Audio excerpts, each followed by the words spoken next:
Hello, VBC family. It's great to be back here in California after almost 10 weeks in Europe visiting many of our old friends and mission partners.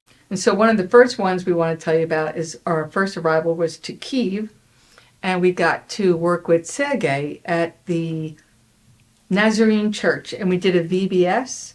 And the great thing about the VBS is that it was for trauma.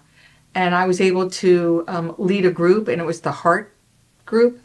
And we worked on a calm heart, a calm mind, calm body, and then you'd make good choices, because a lot of the kids were dealing with the trauma of war.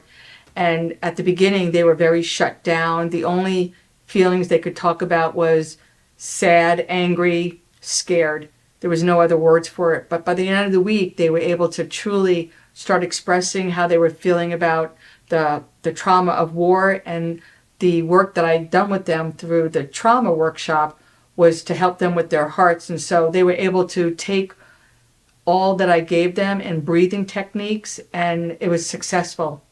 And then the second week, we went up to, again, we were in Kyiv, but we were at the New Life Church. And we were able to go to the military hospitals, and the men really appreciated us not only talking with them, but praying with them and their wives. And they were amazed that we would come out and be with them. And through this whole 10 weeks, that is what we heard, that we as a church, because we represented VBC Body, would literally physically stand with them, touching them, holding them, listening to them, because they're missing people talking to them and loving them and caring for them. And so that truly has been this mission, being there physically with them. We were also in a camp for displaced families from the east and the south of Ukraine in Brzivka, which is just south of Kyiv. And one of the things that everybody talked about that we spoke to, they were so encouraged knowing that our church family was praying for them and knew about what was happening in that part of the world. And they were showing us photos of their homes. Yeah. Some of them had just built homes. And, sometimes when people hear the word refugee, they think, homeless and abandoned. But these are people that had lives and careers and jobs, and it was just all taken from them. So for them to show us their homes they had just built, or the different items in their homes that they were missing, it meant a lot to them that we were caring to look at their photos and to hear what they had to say about their own trauma. They were very appreciative of the support that we've shown from our church, and that was both at the Brzivka camp as well as the Vacation Bible School in Kyiv. Then from Kyiv, we went over to Kutno, where we've been for the last year and a half at various times, working with the church there, our friends Arik and Dana Dilek, the pastor and his wife there, and working with training up their next generation of leaders in that church to help spread the work out that's going on in that town as they're reaching out to a high refugee population, very high population of the Catholic faith, which is about 92% of the city there. And that, as always, was a great time there of encouragement both for them and for us. From there, we went to Gdansk. Gdansk, yes. Northern port city of Portland. And we met with a pastor and his wife who are creating a network of house churches and home groups. And it was just so uplifting to see them from a street church in Gdansk to house churches and various churches in the city. And they would gather, each one gathered around a meal, had times of prayer, had times of worship music, and then times of teaching. And it was very much in a setting of a first century church. And the family nature was just very welcoming that we experienced. And if you saw our pictures up till this point that we've covered, you saw us around a table multiple times. And so very first century. Much of our meeting times were focused around a meal and times of sharing. And then we went down into Romania to visit one of our global mission partners. It's the Hungarian Baptist Church. And we've been partnering with them for 20 years. But the connection was just lost a little bit because Carol Porter was the biggest lifter of this project with the women.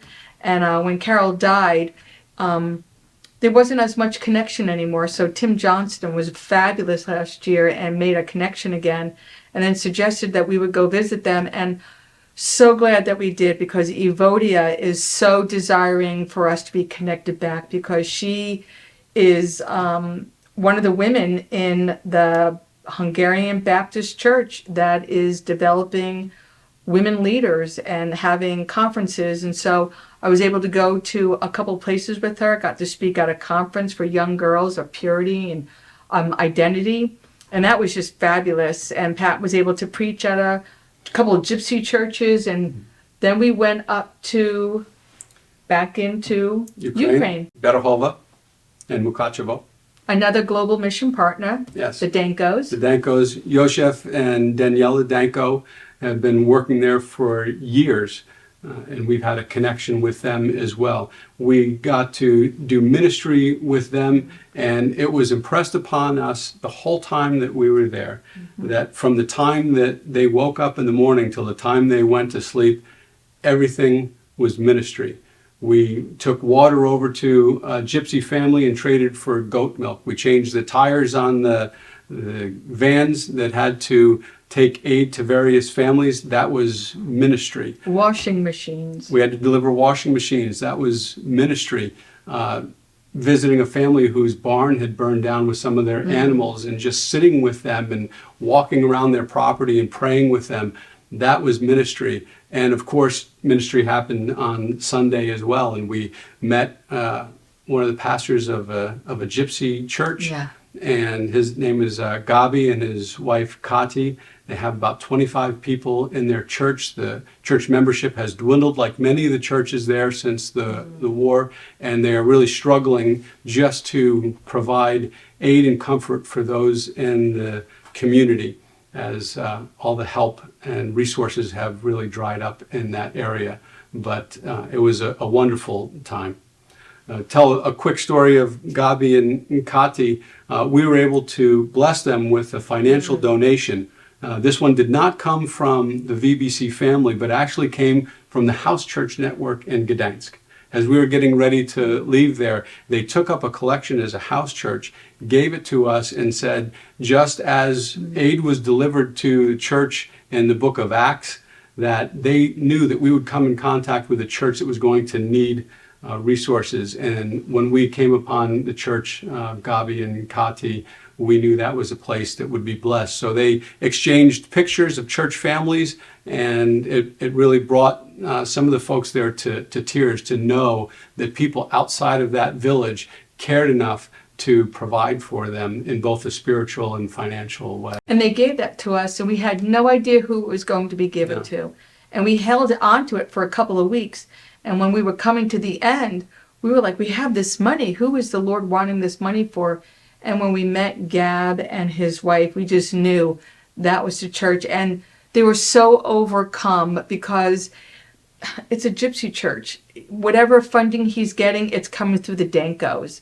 And so the Dankos are now like helping to support them. So that was just so wonderful. And then we went back all the way up into Kiev again. Yes, we got back to Kiev to visit our friends again at the New Life Church. And this time we met with a few of the families and members there, reconnected with them, encouraged them and their families, some unbelieving, and we helped reinforce the love of the gospel in the family. And then we met for a time of training with one of the leaders of the European network from the Antioch School, which we use here at VBC, as well as an Albanian church network leader who came, and then the next generation of leaders at the New Life Church in Kiev, that we went through what the first century church gathering looked like there, and what the network of churches looked like in the first century and what they could build up to. But most of all, aside from the training, the time of building each other up and seeing these men again find their place in God's plan in the midst of the war was just unbelievable to see. I think as we've been there more and as the war has gone on, we've seen the pressure mount on the people of Ukraine. There's more talk of how they're dealing with it, that it just keeps going on, and it's part of almost all the conversations that we have before we get into whatever we're going to be learning. There is what's been happening, the people that they know, how they're affected, and so a lot of prayer and time of mutual encouragement. And we were able to help them with their youth. They are just starting out their youth and college, and there is a blank slate, and so we were able to go and give suggestions, and I'm doing ongoing development with them. And thank goodness for email and for Zoom and stuff like that, because I'm helping them to develop like a 7 to 9 week, what do you know? Just to find out what the kids know, because a lot of them were raised in very Orthodox churches and raised in the church, and these are the leaders. And so it's been wonderful to be at the ground starting things. And there's a lot more that we can do and will do, and we've been asked to do. And there'll be more about that, of the opportunities next summer to go out for VBSs and to help. And so look for that coming in the new year. We'll have an informational about that. And we're so grateful to the VBC family. And we want you to know, when we go out, it's not Pat and I going out, it's the VBC body, and we just happen to represent. And people want us physically there. They appreciate the finances. It goes a real long way with them. But it's the physical going out and sitting with them. These leaders are tired and they want to be encouraged. And all the other countries are also dealing with the trauma of war and just economic hardship. And so when we come out from our church a little bit more refreshed and having just a different perspective, it really does help them. And so we look forward to this time of refreshment over this next couple of months, but come the spring, we have our eyes back on Eastern Europe. I just want to reinforce the fact that in Ukraine, people are so grateful that they're not being forgotten, and that our support continues for them, of going out and being with them to pray. That's the biggest thing that we've heard is, what is going on in America? Do they still hear about what's going on in Ukraine? So the fact that we can continue to send people like Tim and ourselves out there is a great, great impact on the church family out there. So thank you very much.